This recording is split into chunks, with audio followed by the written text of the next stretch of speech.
You ever wake up and find 80 strangers in formal wear setting up a wedding on your dock, like your backyard turned into some kind of community event space overnight? That was my Sunday morning wake-up call. I stepped outside, still half asleep, and this woman with bleached blonde hair so stiff it could survive a hurricane and knock off Gucci shades had the nerve to tell me, from my own porch, to get lost. As if I was trespassing on the house I paid $580,000 for.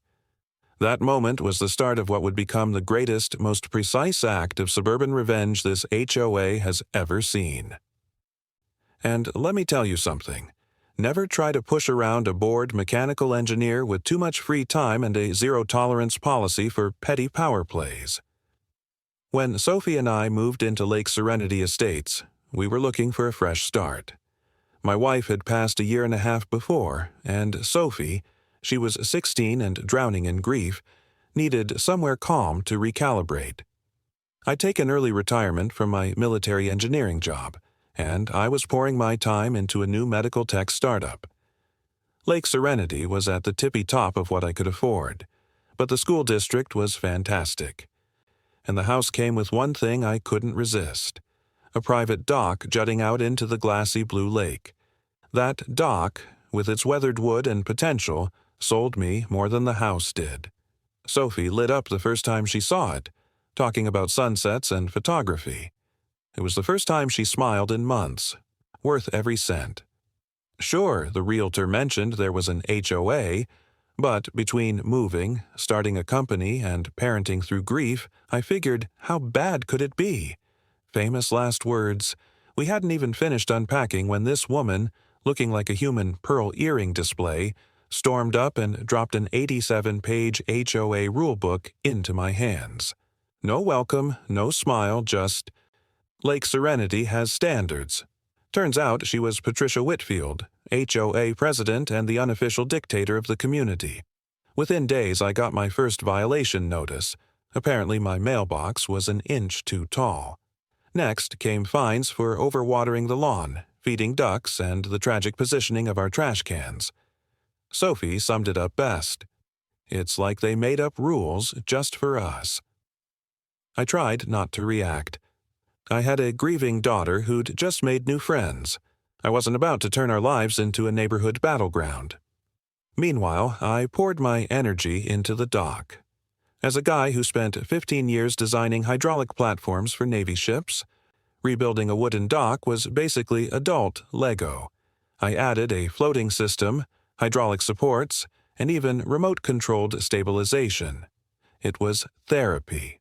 Only one person knew what I was up to. Frank Thompson, our 72-year-old neighbor and a retired attorney who happened to catch me testing the system one evening. He brought over a couple beers and said, "That's some serious engineering. Might come in handy someday." Neither of us knew how right he was. Frank and his wife Eleanor became our allies in this HOA-infested hellscape.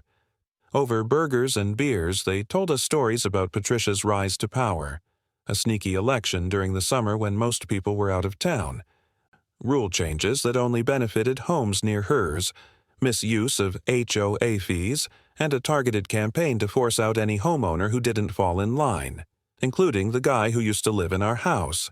Apparently, Patricia tried to buy our place through a shell company and flipped when she lost it to me. Good to know, right? Fast forward 2 months. I was prepping for a crucial investor meeting when Sophie stormed into my office, wide-eyed. "There are people setting up a wedding on our dock." I thought she was joking. She wasn't. There were florists, caterers, someone unrolling a white aisle runner, and Patricia herself, orchestrating everything like she was Spielberg on a movie set. I grabbed my deed, confirmed the dock was mine, not community property, and walked out to set things straight. "Excuse me," I said, trying for polite but firm. "This is private property. You need to move this event elsewhere." Patricia didn't even blink. "Actually, Mr. Reynolds," she said, venom dripping from her voice, "all lakefront docks are under HOA control. My daughter's wedding is happening here today. 300 guests? 2 hours. I suggest you stay out of the way." Then she called over her security. 2 goons in polo shirts who turned out to be ex-bouncers she hired to intimidate people. Ashley, her daughter, and the bride came over worried. Patricia reassured her. "Don't worry, sweetie. He won't stop us. He's just the new guy. He doesn't know how things work." What Patricia didn't know was Sophie had been filming everything from the porch. Threats, lies, the whole bit. And just like that, my patience snapped. But I didn't storm off or call the cops. No, I had a better plan. A precise plan. A plan involving hydraulics and public humiliation. I told Sophie, "Time to teach Ms. Whitfield a lesson in boundary enforcement." I spent the next hour going over our property paperwork, comparing it with the official HOA bylaws, not the edited version Patricia gave me, and guess what? My dock was mine. 100%. Patricia was lying. I also found out she'd tried to buy my house through a shell company, so this was personal for her. Meanwhile, Sophie noticed the wedding caterers were using tablecloths labeled Lake Serenity HOA. Patricia had used HOA money for this wedding. It wasn't just entitlement, it was fraud. I called Frank. He showed up 10 minutes later with a folder of financial documents he'd been compiling for months. HOA budgets, suspicious transactions, and a pattern of Patricia using funds for personal upgrades. Landscaping on her private lawn billed as community beautification. Her kitchen remodel? Labeled as clubhouse maintenance. We don't even have a clubhouse. Then came Maria Garcia, the actual HOA community manager, whom Patricia had effectively silenced. Maria brought the smoking gun. Unapproved expenditures, fake board votes, and evidence that Patricia had harassed multiple former owners of my house into selling below market. As the ceremony began, I waited. Let them enjoy the vows, the romantic music, the flower petals. I wasn't out to ruin Ashley's wedding, but I would make sure they remembered it. Once the ceremony ended and the wedding party moved on to the dock for photos, I pulled out my laptop. "Sophie, hit record." I triggered the hydraulics. Slowly, smoothly, the dock began drifting away from shore. 1 inch, then a foot, then 10 feet. The photographer kept backing up, unaware her subjects were floating away. Then someone noticed. "Is the dock moving?" Patricia brushed it off. Just waves. But the shore kept pulling away. The panic was beautiful. Ashley started freaking out. "Mom, do something!" Patricia screamed into her phone, demanding someone fix the dock. I had designed a manual override button, easy to find, labeled Emergency Return, just in case, but no one saw it. Some guests dove into the lake, swimming for shore. One woman, Ryan's mother, the groom, powered through the water like an Olympic swimmer. Frank chuckled. She was. Patricia never bothered to learn anything about the groom's family. On the dock, Ryan found the control box. He flipped it over, read the instructions, and, surprise, found the stack of evidence I had taped inside. Patricia's fraud, the recordings, the documents. You could see the light bulb go off in his head. Sophie and I strolled down to the shore, playing dumb. "What's going on?" I asked a guest. "The dock's floating away, with the whole wedding party on it," she cried. "Oh," I said, "that's weird. Pretty sure that's my dock." That's when people started connecting the dots. A woman whispered, "Patricia said this was a community venue." I smiled.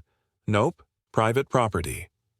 Officer Mike Reynolds, no relation, showed up with Lake Patrol.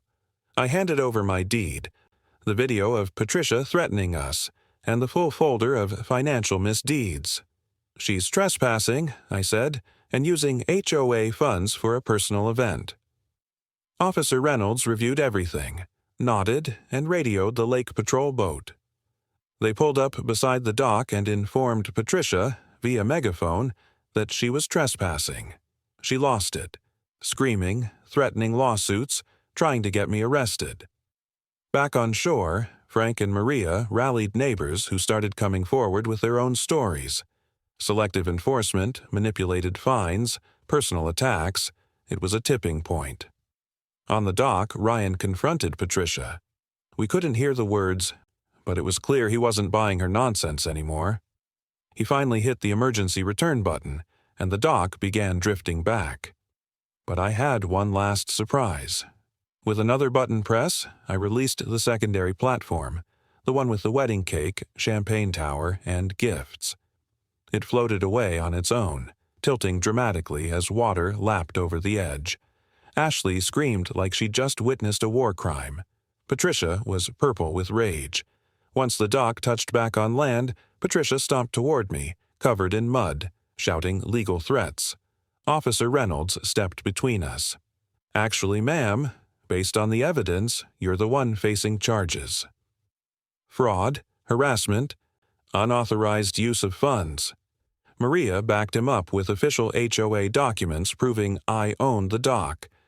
Then Sophie played the recording, Patricia's voice admitting she'd done this before, how she planned to get rid of me, how she used HOA money to pay for the wedding. Guests stared in shock. Ashley stared in betrayal. Ryan told her, "We're postponing the wedding." I didn't celebrate. I actually felt bad for her. Ashley was caught in her mother's hurricane. That afternoon sparked a revolution. Patricia was ousted as HOA president. A full audit revealed she'd stolen over $200,000. She eventually pled guilty to lesser charges, paid restitution, and moved out under cover of night. Maria took over as interim president. The HOA rewrote bylaws, created transparency measures, and welcomed community input. Neighbors who'd been silenced for years finally found their voices. Sophie's video of the floating dock wedding went viral. Over 5 million views. She launched a channel, HOA Horror Stories, and eventually got into film school because of it. I got new investors for my medical device startup who were impressed by my engineering and maybe a little entertained by the story. Life got better. Calmer, community events returned, this time with permission and participation. And my dock? Repaired, stronger than ever, and still fully functional, just in case. Now, when people move into Lake Serenity, they hear about the floating wedding and the engineer who didn't back down. Sometimes it takes a floating dock to reset a sinking community. And if you're ever dealing with an HOA tyrant, know your rights, gather your receipts, and don't be afraid to make a few waves.